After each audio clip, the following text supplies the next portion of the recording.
परब्रह्म श्री स्वामीनारायण ने सन 1781 में उत्तर भारत के छपिया गांव में मनुष्य जन्म धारण किया। छपिया और अयोध्या की भूमि को दिव्य बाल चरित्रों से पावन करके वे नीलकंठ वर्णी के रूप में निकल पड़े अपने मौलिक दर्शन से विश्व के असंख्य जीवों का कल्याण करने हेतु एक कल्याण यात्रा पर। अयोध्या से नैमिषारण्य, हरिद्वार, श्रीपुर, केदारनाथ, बद्रीनाथ, बद्रीवन आदि से होते हुए वे तिब्बत में मानसरोवर पधारे। वहां से गंगोत्री, वंशीपुर आदि से आगे नेपाल में काली गंडकी नदी के किनारे आरोहण करते हुए मुक्तिनाथ जाकर उन्होंने तपश्चर्या की। मुक्तिनाथ से बुटोल नगर आदि स्थानों से होते हुए गोपाल योगी को आत्यंतिक मुक्ति का मार्ग दिखाकर नीलकंठ वर्णी वहां से पूर्व दिशा में आगे बढ़ चले पोखरा की ओर।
नेपाल प्रदेश की वादियों और पहाड़ियों को पार करते हुए नीलकंठ वर्णी आ पहुंचे पोखरा सरोवर पर।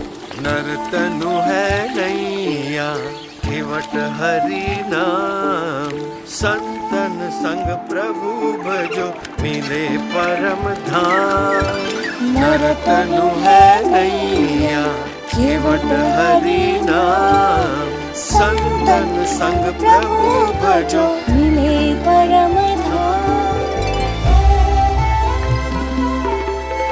पोखरा की सेती गंगा नदी में स्नान कर उसे पावन करके नीलकंठ वर्णी आगे बढ़ चले। मध्य में सूर्य रहता है और उस सूर्य के चारों ओर अलग अलग ग्रह परिभ्रमण करते रहते हैं।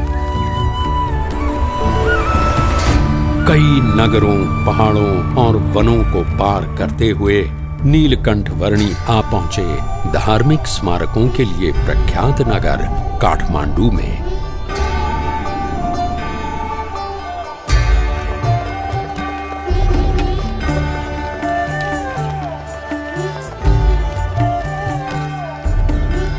काठमांडू में नीलकंठ वर्णी ने पशुपतिनाथ मंदिर के दर्शन किए और वे बागमती नदी के घाट पर भी पधारे।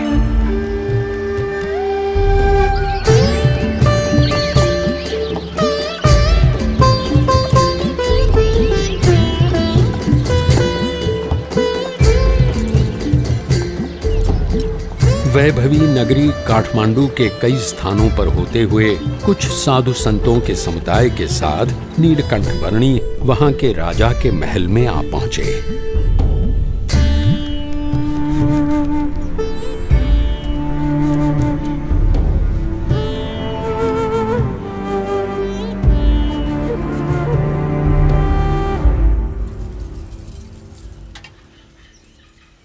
यहाँ उपस्थित सभी लोग ध्यान से सुनिए।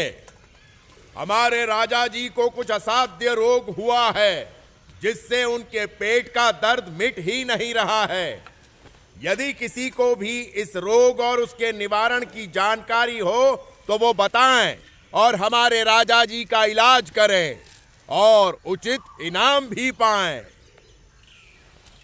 बटुक वर्णी जी, आपके पास भी इस रोग का कोई इलाज हो तो अवश्य बताना। मेरे पास तो जन्म मरण के रोग का इलाज है।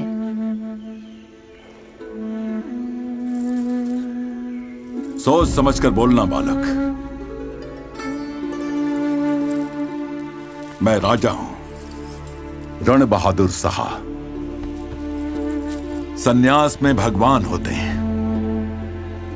ये सोचकर मैं साधु संतों और सन्यासियों को मेरे रोग का इलाज करने के लिए बुलाता हूं, और मेरा इलाज करने की बात करके जो इलाज नहीं कर पाता, ऐसे हर एक हकीम, वैद्य, साधु, संत, सन्यासी सबको मैं जीवन भर के लिए बंदी बनाकर सजा देता हूं।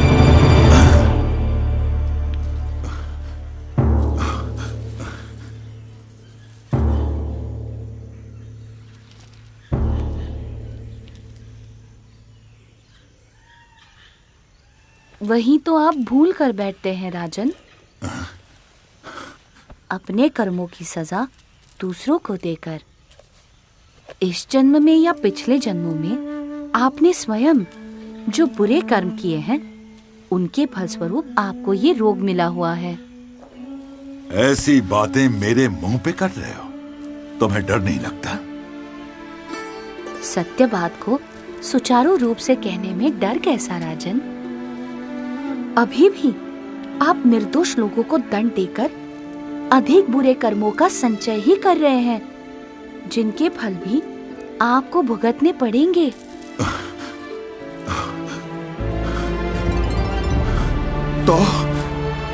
तो मैं क्या करूं? कैसे छुटकारा पाऊं इन सब से? कैसे छुटकारा पाऊं इन सब से?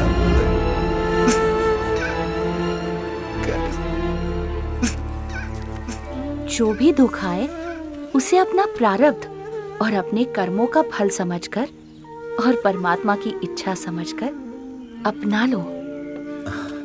अपनी भूलों का पश्चाताप करके और परमात्मा को प्रार्थना करके प्रायश्चित करने से दुख का निवारण हो सकता है। परमात्मा को तो मैं नहीं जानता, पर मैं आपसे प्रार्थना करता हूं कि आप मुझे इन दुखों से उबारिए। आप जो कहेंगे वो मैं करूंगा।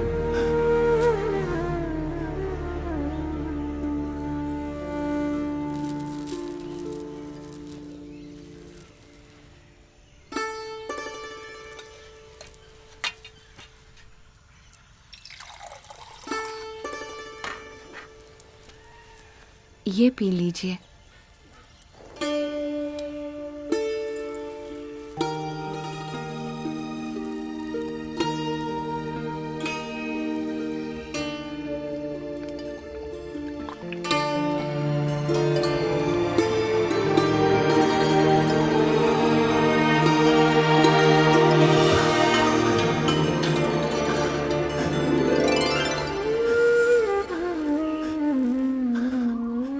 ऐसी राहत की अनुभूति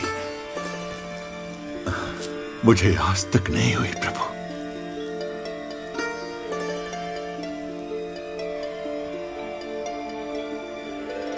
बताइए, मैं आपके लिए क्या कर सकता हूं? मुझे कुछ नहीं चाहिए, बस जिन निर्दोष लोगों को आपने बंदी बनाकर रखा हुआ है, उन सबको छोड़ दीजिए। जैसा आप कहें प्रभु।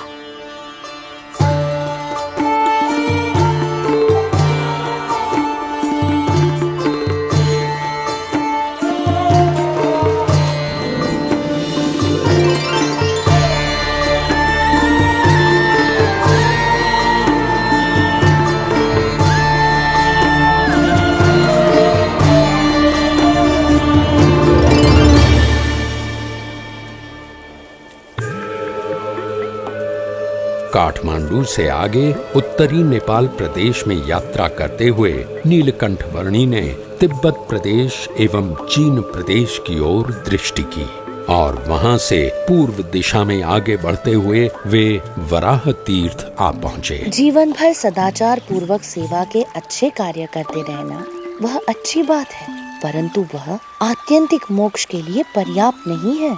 मोक्ष के लिए तो सच्चे ब्रह्म स्वरूप गुरु से सनातन मूल्यों का ज्ञान पाकर उसे अपनाना होगा। ओम गंगे च यमुने चैव गोदावरी सरस्वती नर्मदे सिंधु कावेरी जलेस्मिन् सन्निधिं कुरु।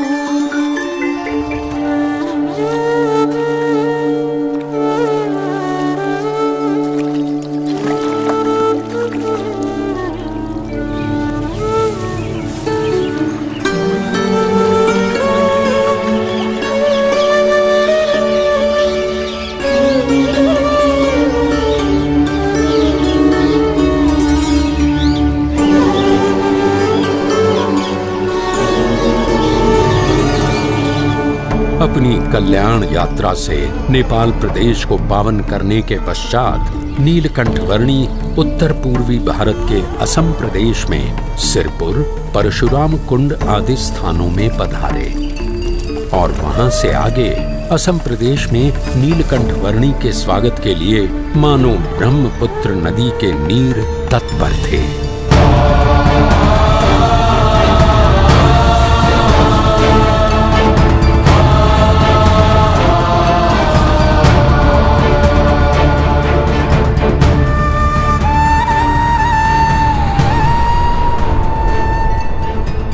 ब्रह्मपुत्र नदी को पार करके नीलकंठ वर्णी आ पहुंचे असम के कामाक्षी तीर्थ में।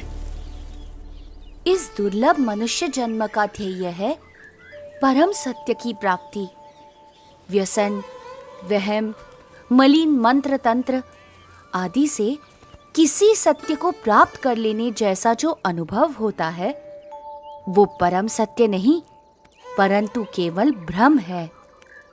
परम सत्य तो केवल एक ही है जो जन्म मरण के चक्कर से मुक्त करके आत्यंतिक मोक्ष प्राप्त करवाता है।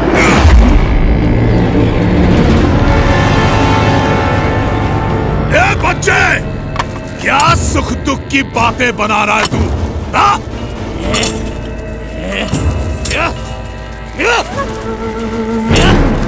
अरे यहाँ मेरे साम्राज्य में सबके लिए केवल एक ही वस्तु प्राप्त है और वो है सुख, सुख और सुख। समझा तू? सुख या सुख का भ्रम? सुख, केवल सुख, केवल सुख। एक सच्चे उपासक की तरह उपासना करके हर एक सुख को सिद्ध किया है मैंने और गले तक मदिरा का पान करके उन हर एक सुख के नशे में रहता हूं मैं। इसीलिए पी बैक कहलाता हूं मैं, पी बैक।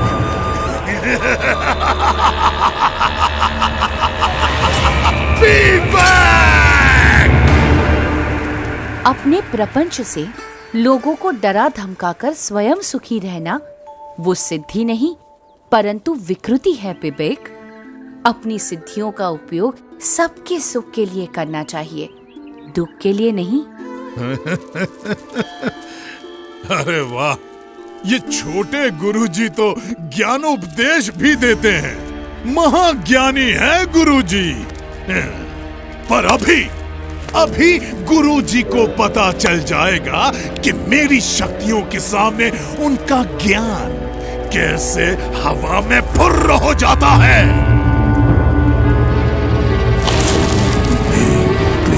फट। ओम ह्रीं क्लीं फट। ओम ह्रीं क्लीं फट। ये देख मेरी शक्ति छोकरे, ये देख।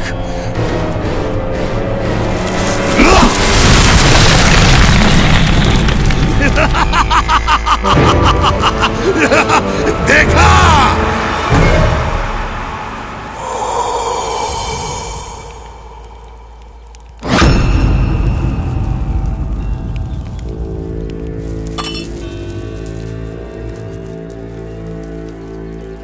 घबराइए मत, परमात्मा की दिव्य शक्ति पर भरोसा रखिए। उनका दृढ़ आश्रय रखिए, तो इसकी मलिन विद्या की शक्ति अपने आप असमर्थ हो जाएगी, आपको कुछ भी नहीं कर पाएगी। ये छोकरे, मेरे शिष्यों को मेरे ही विरुद्ध भड़का रहा है तू? भड़का नहीं रहा हूं, पर जगा रहा हूं, क्योंकि इस बेचारे वृक्ष की तरह ये सब भी निर्दोष हैं। अरे, तू उनकी छोड़ और अपनी सोच। तुम भी तो अपनी सोचो पिबैक। दूसरों के विनाश से स्वयं का विकास करने पर तुले हो तुम। ऐसे भोले भाले लोगों को मूर्ख बनाते हुए तुम इतने अंध हो गए हो कि स्वयं को भी मूर्ख बनता हुआ देख नहीं पा रहे हो। जरा सोचो पिबैक, तुम सब मोह माया का त्याग कर निकल पड़े थे, वो किस लिए? और अब कैसे स्वयं ही मोह माया में अंध हो चुके हो? कुछ तो अंतर्दृष्टि करो पिबैक।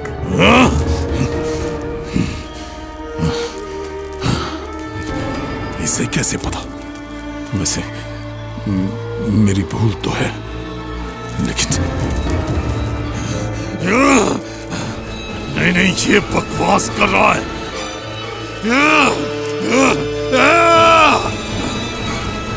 तू ऐसे नहीं समझेगा, अब तुझे मारना ही पड़ेगा।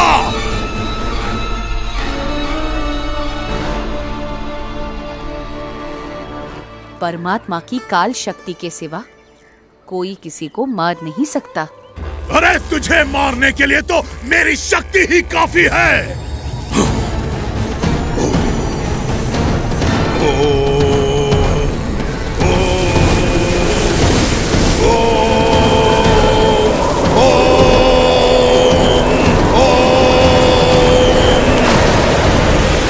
ये ले तेरी मृत्यु।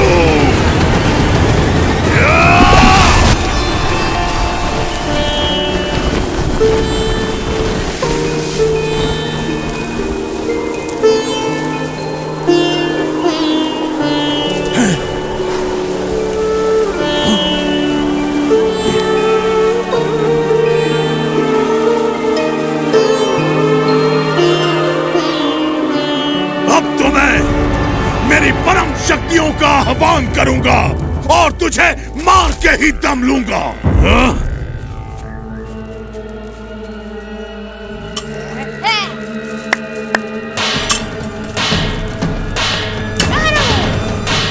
शक्तियों को बुलाओ, शक्तियों को मारो, शक्तियों को बुलाओ,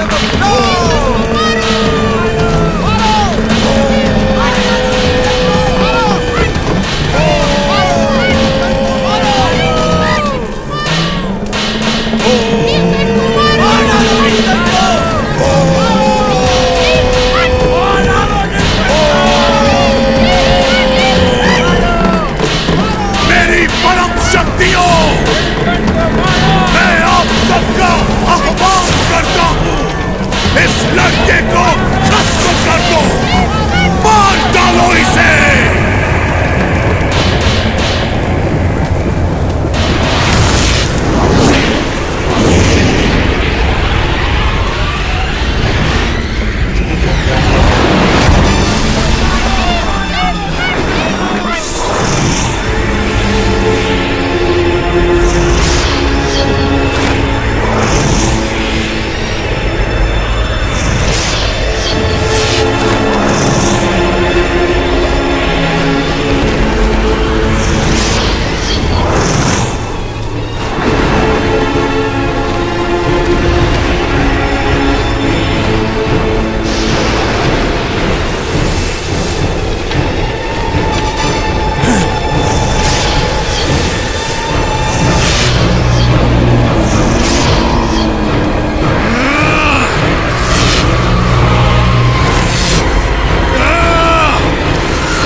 कैसे संभव है?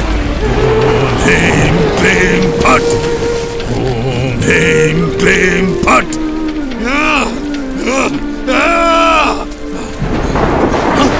ये कैसे संभव है? ये क्या हो रहा है? मेरी शक्तियां काम क्यों नहीं कर रही हैं? अरे अरे अगर यहां से नहीं हो रहा है तो वहां से मारो। अपनी सारी शक्ति लगा दो पर इसे खत्म कर दो। हाँ? ये कैसे संभव है? मेरी शक्ति एक छोकरे के सामने हाथ जोड़कर बैठ गई है। नहीं, असंभव, असंभव। पता नहीं क्यों, पर आज तो तू बच गया। पर कल मैं मेरी सभी शक्तियों को जागृत करके आऊंगा और तेरा नाश करके ही दम लूंगा। तुझे नहीं छोड़ूंगा मैं छोकरे। कल तक का इंतजार और तेरा सर्वनाश। तेरा सर्वनाश।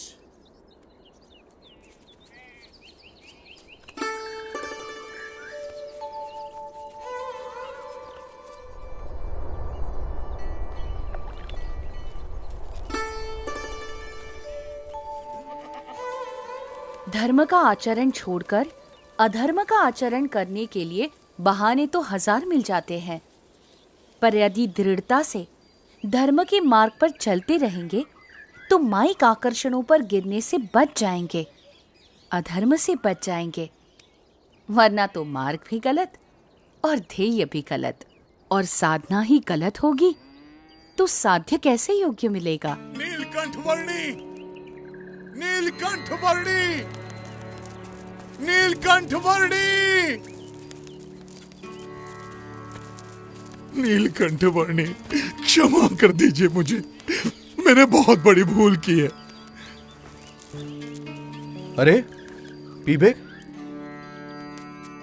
गुरुदेव, मुझे क्षमा कर दीजिए गुरुदेव, और मुझे अपना शिष्य स्वीकार कर लीजिए।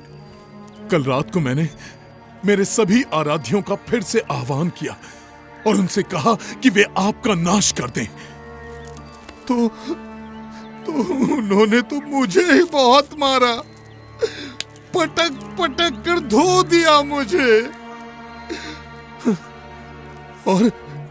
और उन्होंने कहा कि आप तो सबके स्वामी, सर्वोपरि परमात्मा है। मुझे क्षमा कर दीजिए प्रभु, मुझे क्षमा कर दीजिए। सच्चे गुरु के बिना कोई भी साधक इधर उधर भटक ही जाता है। मैं भी भटक गया था।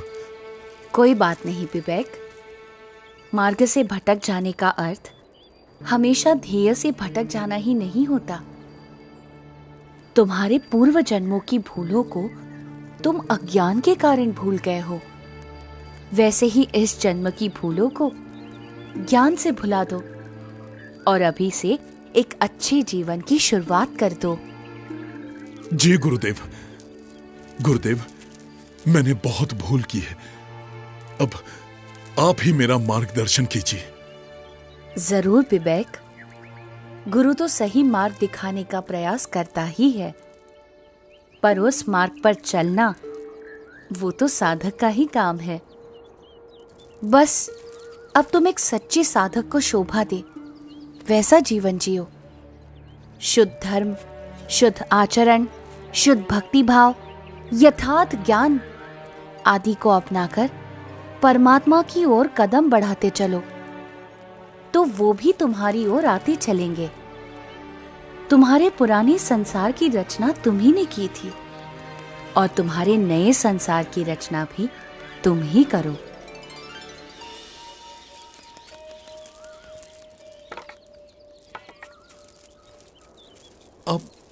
आप कहां चल दिए गुरुदेव?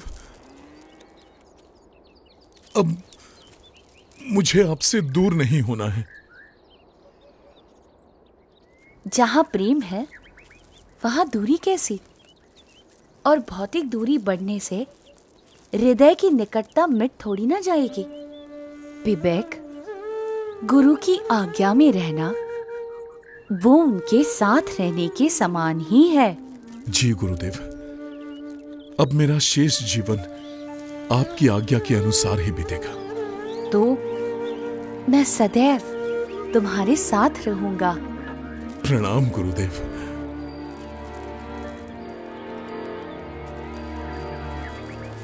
प्रणाम नीलकंठ वर्णी। सच्चे गुरु की सच्ची संगति और उस संगति से आत्यंतिक मोक्ष की प्राप्ति, साक्षात परमात्मा की प्राप्ति, परम कल्याण के इस परम संदेश को फैलाने के लिए अपने अगले पड़ावों की ओर नीलकंठ वर्णी आगे बढ़ चले, असम के घने वनों से होते हुए।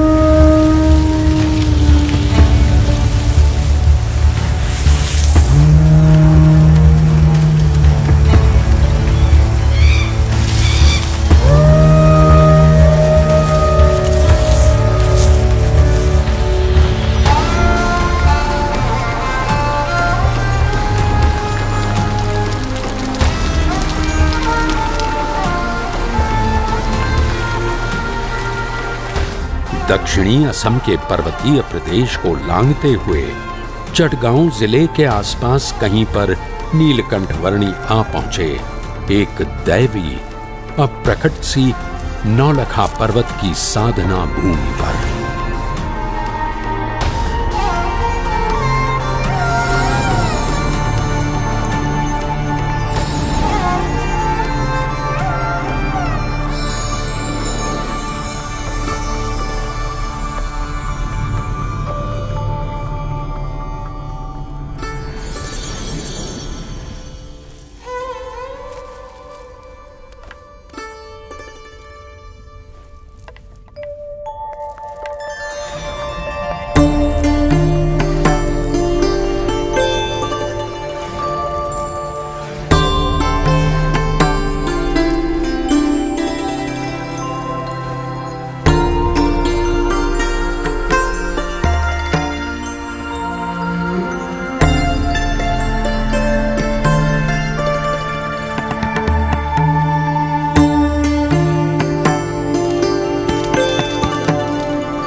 इस दिव्य और अप्रकट पर्वत भूमि पर 9 लाख योगी युगों से योग साधना करके अनेक सिद्धियों को प्राप्त कर रहे हैं, जिससे अंततः वे आपकी महिमा को समझ सकें और मोक्ष प्राप्त कर सकें।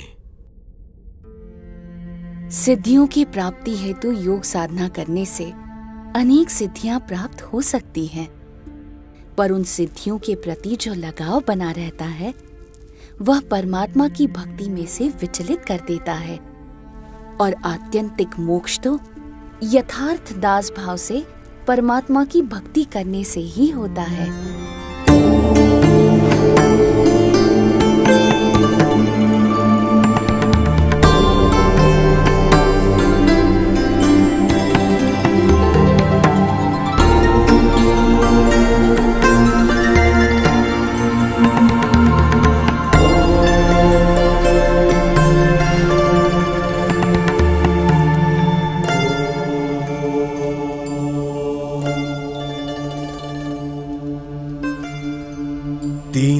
के आपके प्रत्यक्ष योग से हमारा अज्ञान नाश हो रहा है।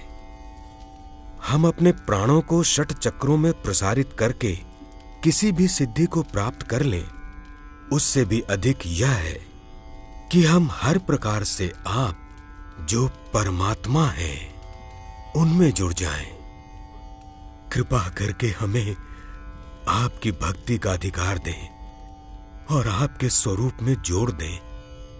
आप सभी का आत्यंतिक मोक्ष के मार्ग पर प्रयाण हो।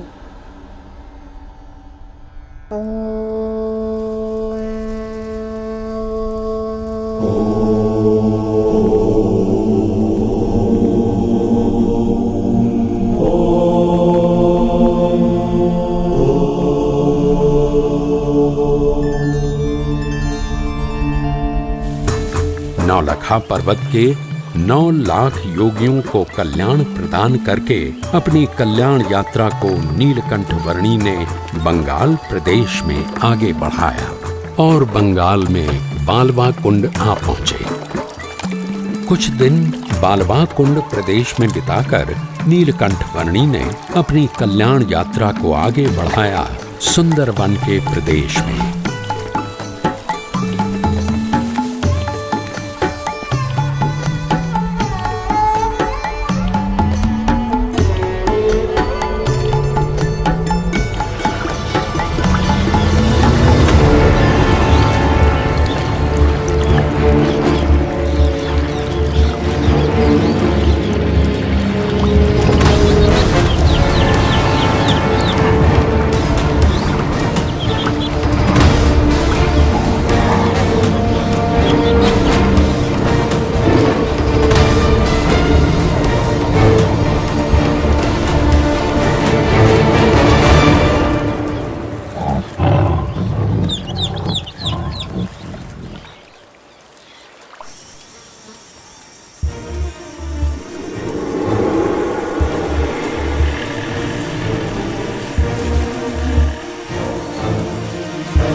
बंग देश को पार कर नीलकंठ वर्णी गौड़ देश में श्री चैतन्य महाप्रभु की जन्मभूमि नवद्वीप में आ पहुंचे।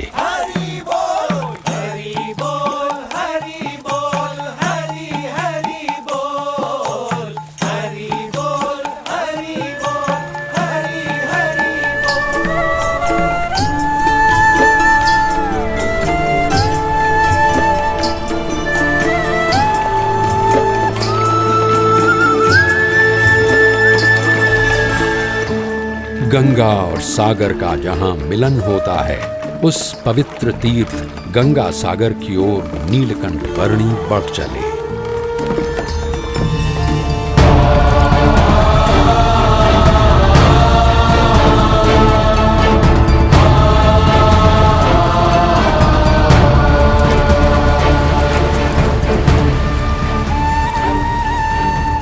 नीलकंठ वर्णी सागर द्वीप में स्थित सुंदरवन में कपिल मुनि के आश्रम में आए। यहाँ कपिल मुनि द्वारा रचित सांख्य शास्त्र का समन्वय सनातन वैदिक धर्म के एक मौलिक दर्शन के साथ करने का जैसे उन्होंने संकल्प लिया और वहां से पूर्वी भारत के उड़ीसा प्रदेश में आ पहुंचे।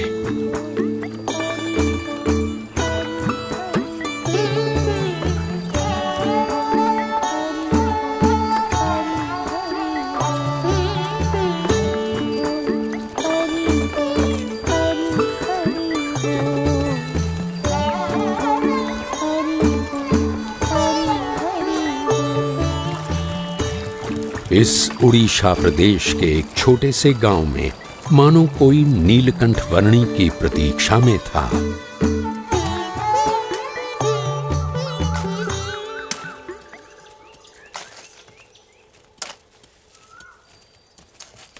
जयराम भैया, उन्होंने कहा कि संसार व्यवहार के सारे कर्तव्यों को निभाते हुए भी अपनी चित्त की वृत्ति भगवान में रखे रहोगे तो आपका गृहस्थाश्रम श्रेष्ठ होगा।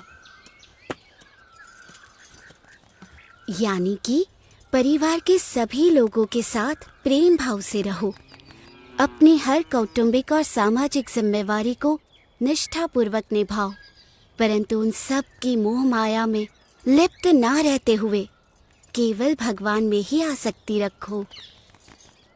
ये सब बातें तुम्हें किसने सिखाई? बाल योगी नीलकंठ वर्णी ने पिताजी। वे सन्यासी बाबा के मंदिर में ऐसा उपदेश दे रहे थे। तो तुम दोनों उन्हें हमारे यहाँ लेकर क्यों नहीं आई? पर माँ, उन्होंने तो आँख उठाकर हमारी ओर देखा तक नहीं। तो हम उन्हें कैसे बुला लाते? क्या ऐसे पवित्र बाल ब्रह्मचारी हैं वो? चल जयराम, उन्हें हमारे घर पर ले आते हैं। चल चल।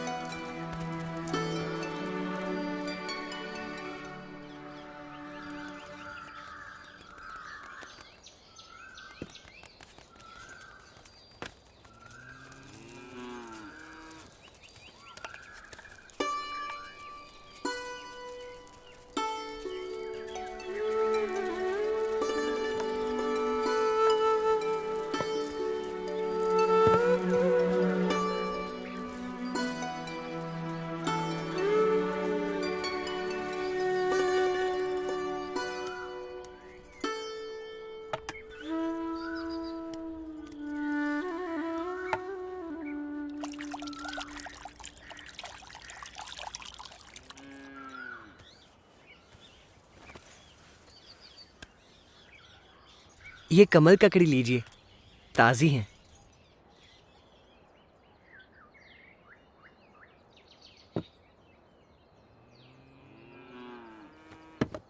ये जयराम और मैं कृष्ण तंबोली, हम दोनों रोज ताजी कमल ककड़ी लाते हैं।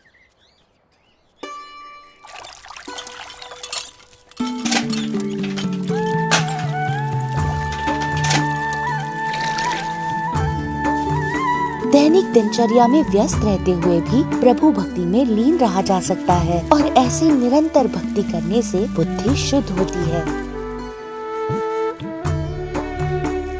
कलौ कीर्तनात्, कली युग में भजन भक्ति से भगवान का सानिध्य मिलता है।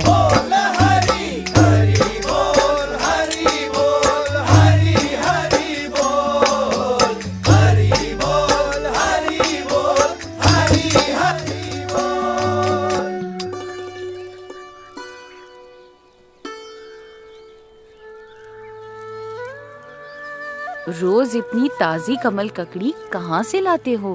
क्या मुझे भी उस जगह ले चलोगे? हाँ, आज शाम को ही चलेंगे। आपको हमारे साथ बड़ा मजा आएगा।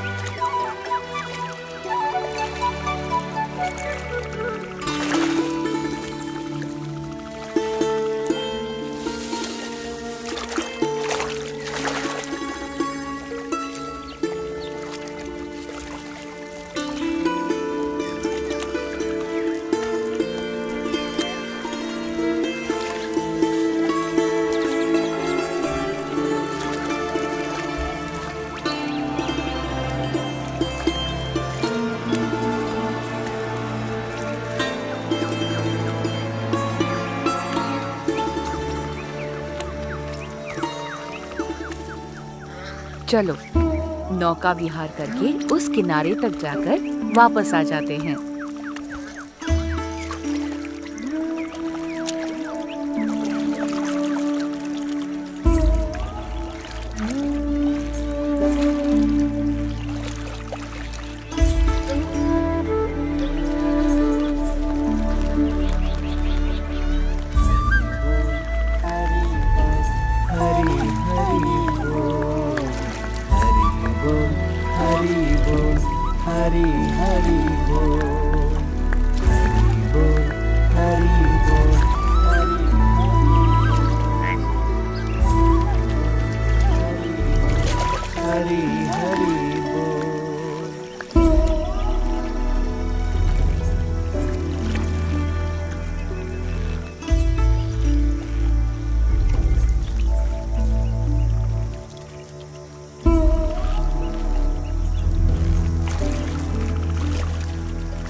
इस समय इस डरावने वन में जाना उचित नहीं होगा। हाँ, बहुत डरावनी जगह है। डरो मत, मैं तुम्हारे साथ हूँ। चलो। ठीक है।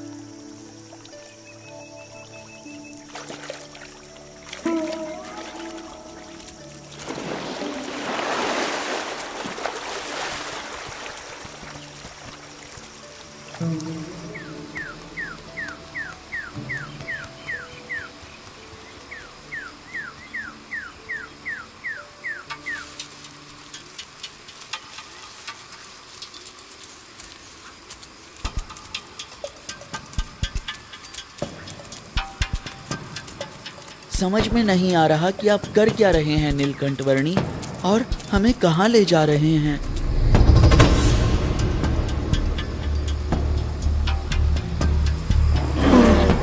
ये तो भालू की आवाज है। हे भगवान।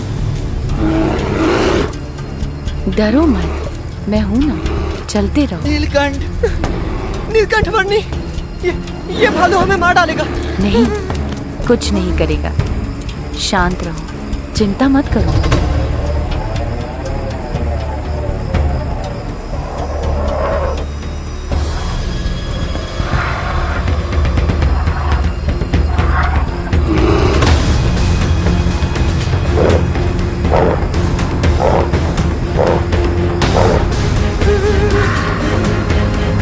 ये तो हमारे नजदीक आ रहा है। हे भगवान, ये भालू हमें मार डालेगा।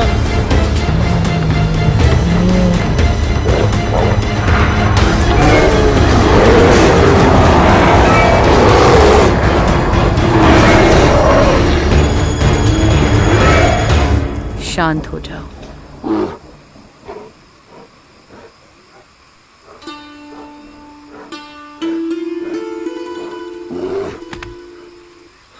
हाँ? ये कैसे हो सकता है? हाँ?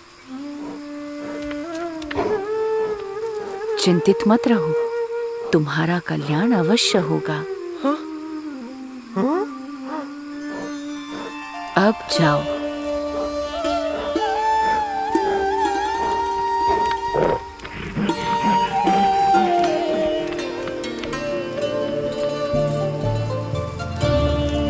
चलो, हो गया। अब वापस घर चलते हैं। हाँ, जल्दी चलो, जल्दी यहाँ से भाग निकलते हैं। जल्दी यहाँ से भाग निकलते हैं। हाँ? भागो भगवान, कहीं वो भालू वापस ना आ जाए।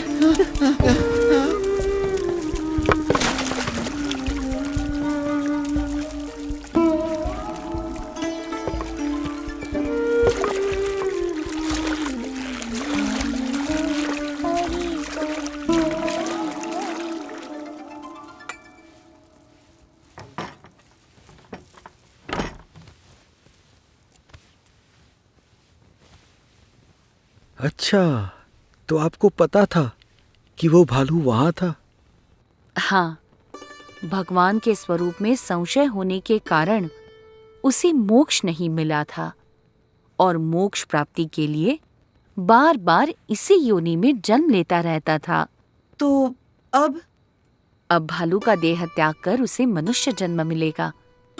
उसे मेरा योग होगा और उसका आत्यंतिक मोक्ष होगा। अच्छा, तो आप उस भालू का कल्याण करने के लिए यहाँ आए थे? हाँ, सबके कल्याण के लिए ही तो मेरी यात्रा है। तो फिर हमारा भी कल्याण जरूर करना प्रभु, करोगे ना? हाँ, आपकी मति शुभ है तो कल्याण होगा। मुझे तो पहले से लग रहा था कि आप कोई दिव्य प्रतिभा हैं। प्रणाम। कृपया जयराम को स्वीकार कर आपके साथ रख लीजिए, आपका दास बनाकर। जयराम दास।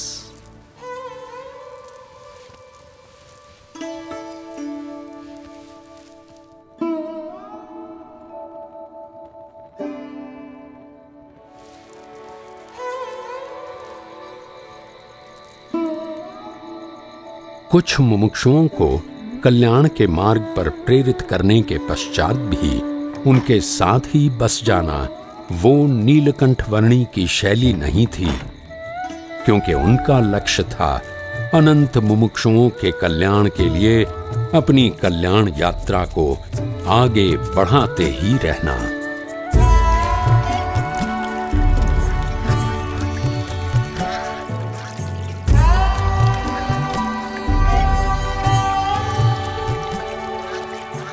उड़ीसा प्रदेश में नीलकंठ वर्णी अपनी कल्याण यात्रा को आगे बढ़ाते रहे। मार्ग में सदा व्रतों से जो कुछ भी मिले उससे निर्वाह कर लेते हुए जो कोई भी मिल जाए उसके लिए परम कल्याण का मार्ग प्रशस्त करते हुए और निज स्वरूप के निजानंद में मग्न रहते हुए।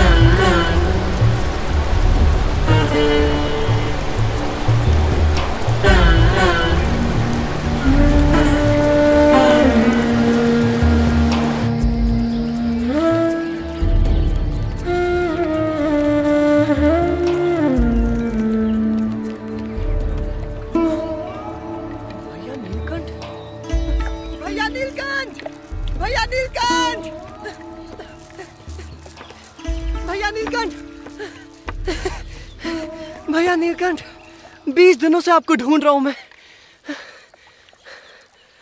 आपके चले जाने से मेरा परिवार बहुत दुखी है। मुझे उनके साथ रहना है और आपके बिना नहीं रहना है। तो घर चलो, आप चलो। उन सबके प्रेम का मैं आदर करता हूँ, परंतु मेरी यात्रा तो अविरत आगे बढ़ती ही रहेगी जयराम दास। क्यों ना तुम भी मेरी यात्रा में जुड़ जाओ।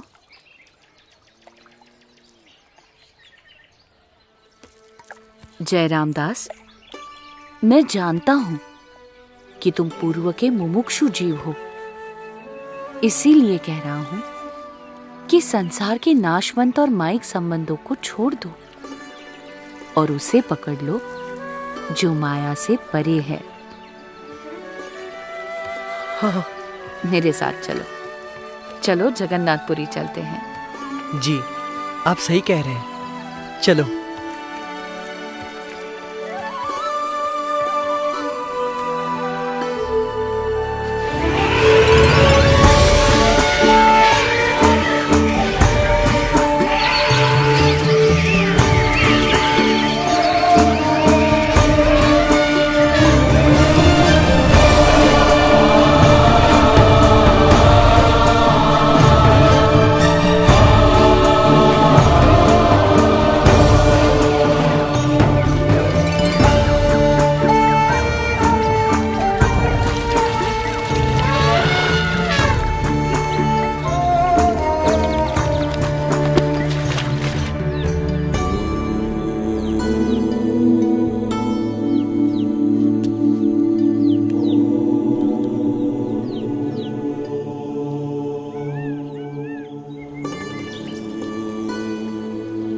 आ जाओ, जिसको भी भुवनेश्वर जाना है मेरी नाव में बैठकर जा सकता है। अरे भाई, नाव का किराया थोड़ा कम नहीं करूंगा, दूसरे के पास चले जाओ। ठीक है, तो फिर हम दूसरी नाव में भुवनेश्वर जाएंगे। अरे केवट, भुवनेश्वर जाना हो मेरी नाव में आ सकता है। सुनो भैया, भाई वो नाव वाला तो बहुत पैसे मांग रहा है। भुवनेश्वर तक जाने के लिए इतना सारा पैसा कौन देगा? अरे भाई केवट, नाव का किराया थोड़ा कम कर दो। इधर तुम्हारी नाव में बैठेंगे और थोड़ी ही देर में उधर भुवनेश्वर की ओर उतर जाएंगे। ले जाता हूँ। उसके लिए इतना ज्यादा दाम ठीक नहीं है। अरे नहीं भैया, इतना लोभ करोगे और सौदेबाजी करते रहोगे तो इसी किनारे पर रात बितानी पड़ेगी। चलो चलो, मैं तो नाव लेकर जा रहा हूँ। मैं तो एक पैसा भी कम नहीं करूँगा। आना है तो आओ, नहीं तो कोई बात नहीं। हाँ? नीलकंठ वर्णी मेरा इंतजार करते करते आखिर चले गए। हाँ, इतना लोभ नहीं करता तो भी नीलकंठ वर्णी के साथ नाव में होता।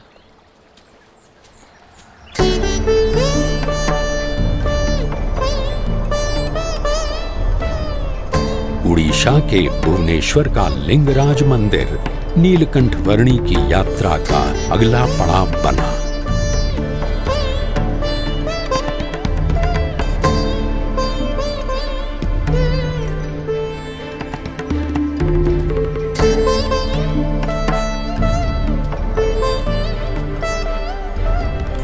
भुवनेश्वर से दक्षिण में नीलकंठ वर्णी साक्षी गोपाल तीर्थ में पधारे।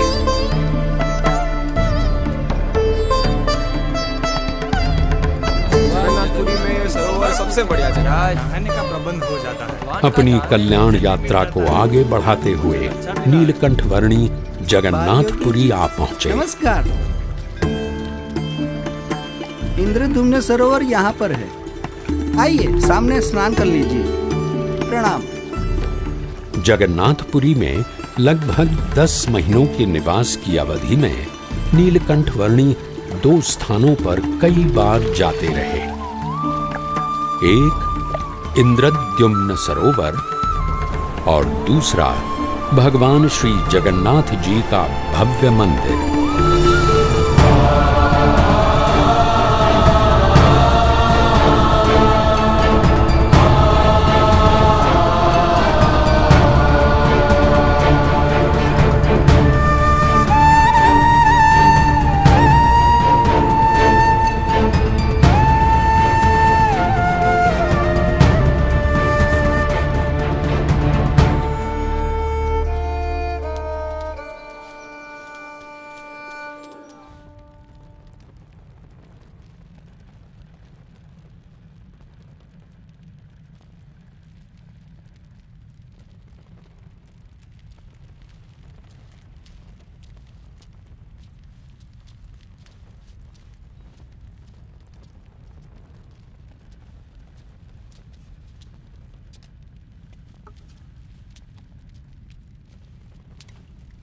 ये लीजिए भगवान जगन्नाथ जी का प्रसाद। मैं आपको हर रोज ये प्रसाद दूंगा।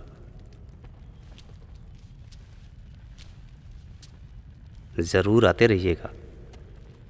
प्रणाम।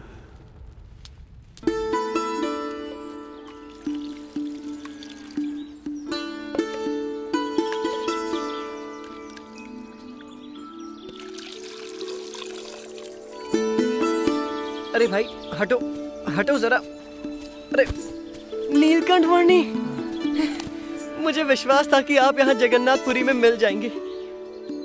उधर 2 पैसों के लोभ में मैं आपको खो बैठा। अब मैं आपसे नहीं बिछड़ूंगा।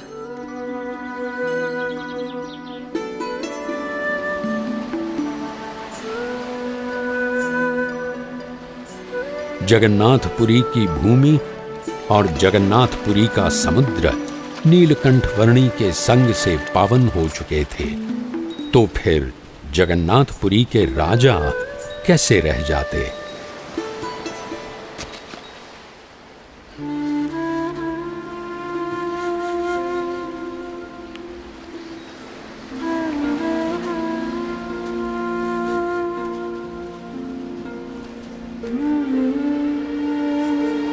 प्रणाम। प्रणाम। मैं जगन्नाथपुरी का राजा गजपति राजा दिव्य सिंह देव हूँ। जगन्नाथपुरी के मेरे साम्राज्य में आपकी दिव्य प्रतिभा के बारे में मैंने बहुत कुछ सुना है। प्रणाम।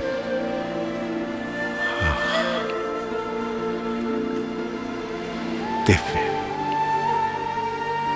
अति दिव्य। आप तो दिव्य अति दिव्य हैं। आप तो सच्चित आनंद स्वरूप हैं। प्रभु, मेरी प्रार्थना है कि इस वर्ष के रथ यात्रा उत्सव में आपकी विशेष उपस्थिति हो जी, जिससे समग्र जगन्नाथपुरी के वासियों को आपके दर्शन का सौभाग्य मिले जी। और रथ यात्रा उत्सव के पश्चात भी आप यहां जगन्नाथपुरी में ही बसे रहें। धन्यवाद प्रभु, धन्यवाद।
सदा संतुष्ट मनसः सर्वाः सुखमया दिशः।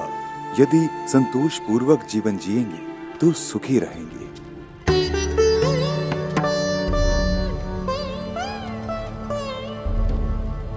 राजधर्म तो आपका लौकिक कर्तव्य है, पर आपके आत्म कल्याण के लिए आपको सनातन धर्म के मूल्यों को अपनाना पड़ेगा।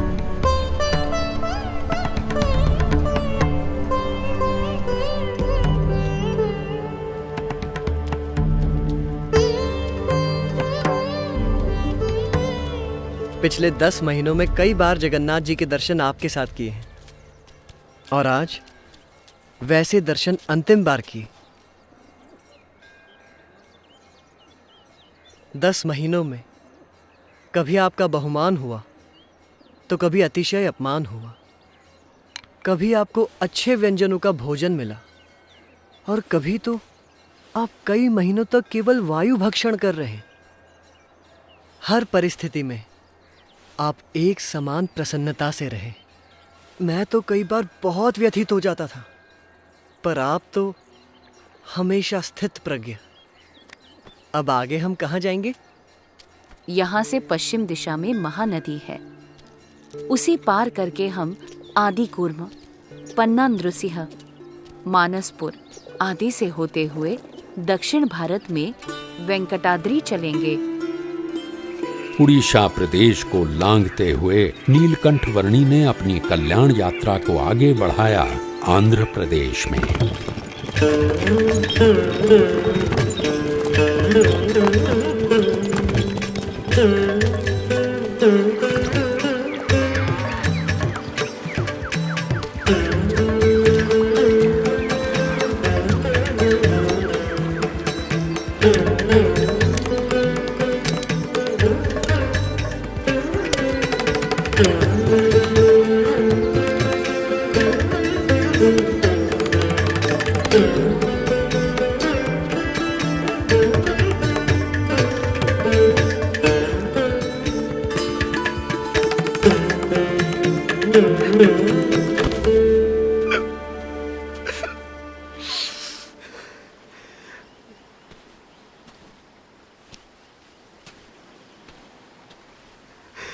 मेरे माँ बाप की स्थिति अभी कैसी होगी? मेरा मन हमेशा उनकी चिंता में लगा रहता है।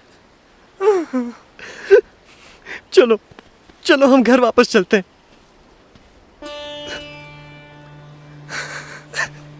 तो फिर मुझे जाने दो। उनके देहांत तक मैं उनकी सेवा करूंगा और बाद में आपके पास आ जाऊंगा। कोई बात नहीं जयराम दास, तुम जा सकते हो। पर मुझे आपसे सन्मुख भी रहना है। उनके प्रति मेरा मोह मुझे आपसे दूर कर रहा है। मैं असफल हो रहा हूं।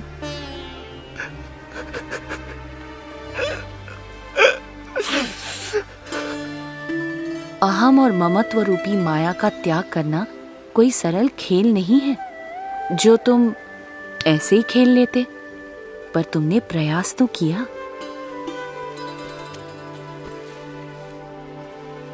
जी भैया। और हाँ, जब से तुम्हारे पिताजी ने तुम्हें मुझको सौंपा है, तब से तुम मेरे कहलाए हो। जी नीलकंठ। और जिसे एक बार मेरा संबंध हो जाता है और जो मेरा कहलाता है, उसे मैं छोड़ता नहीं हूँ और उसमें मैं तिल भर जितनी कसर भी रहने देता नहीं हूँ। तो चिंता मत करो। भविष्य में जब तुम्हें वैराग्य की वृत्ति जाग उठे, तब पश्चिम दिशा में गुजरात क्षेत्र में आकर मुझसे मिलना। मुझे तुम्हें साधु दीक्षा देकर तुमसे अच्छे कार्य करवाने हैं और तुम्हारा आत्यंतिक मोक्ष भी करना है।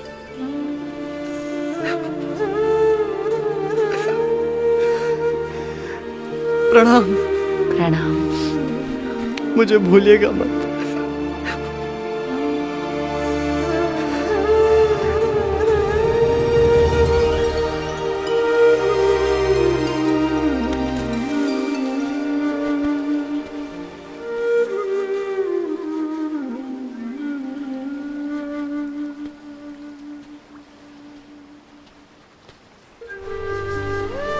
हताश हो या आशावान, निर्बल हो या बलवान, नास्तिक हो या श्रद्धावान, सभी का सर्वोत्तम कल्याण वही तो नीलकंठ वर्णी का ध्येय था।